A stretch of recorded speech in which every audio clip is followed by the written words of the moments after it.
So my name is Sarah Ray. I am an infectious disease epidemiologist and assistant professor of veterinary clinical epidemiology in the Department of Population Health and Pathobiology. And I started at CVM just last summer. And before joining here, I worked for the Centers for Disease Control and Prevention, and then was a senior epidemiologist at RTI International, which is a nonprofit research institute down the road in Research Triangle Park. And my research interests really encompass multiple areas of infectious disease epidemiology, both in human and animal populations, including antimicrobial resistance, healthcare associated infections, disease surveillance, and emerging and zoonotic pathogens.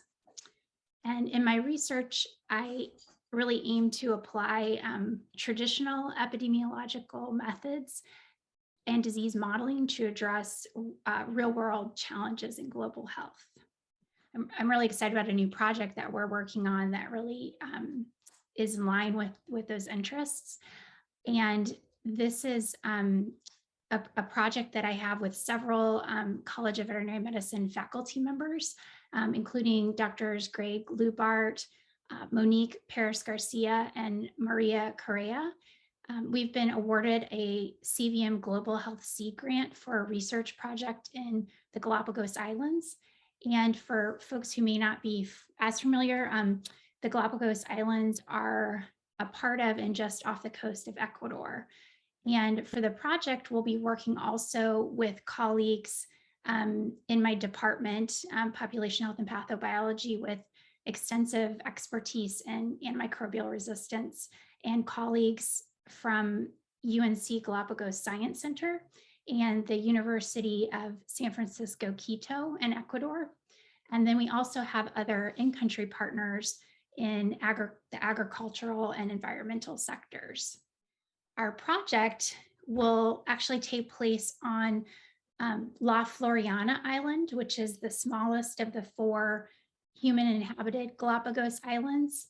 And it has a population of just over 100 human inhabitants and over 1,300 or so livestock inhabitants, mainly poultry, but also some cattle and swine.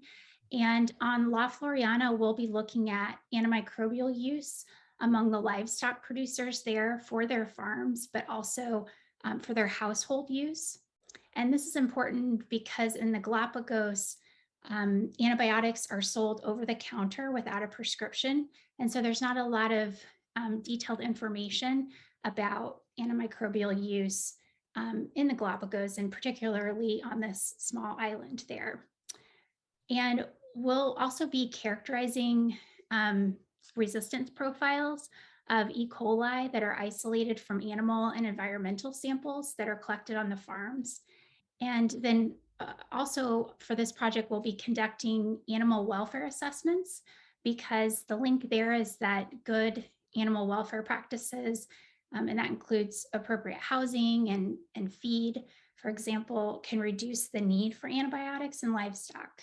So that, and because Floriana is pretty secluded, we are also interested in sort of looking across the One Health sectors there to characterize the E. coli across sectors, so animal, human, and the environment. So we're also planning to collect human wastewater samples and samples from endemic species on the island that are located near the farms that are enrolled in the study.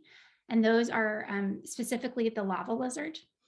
Another aspect, of course, of this project is that we really hope to build and strengthen the partnerships with our collaborators through this project, as well as our local stakeholders there. And yeah, so I'm really excited about this project, and it really showcases taking a One Health approach across human, animal, and environmental sectors to explore a really important global health issue that we face, which is antimicrobial resistance.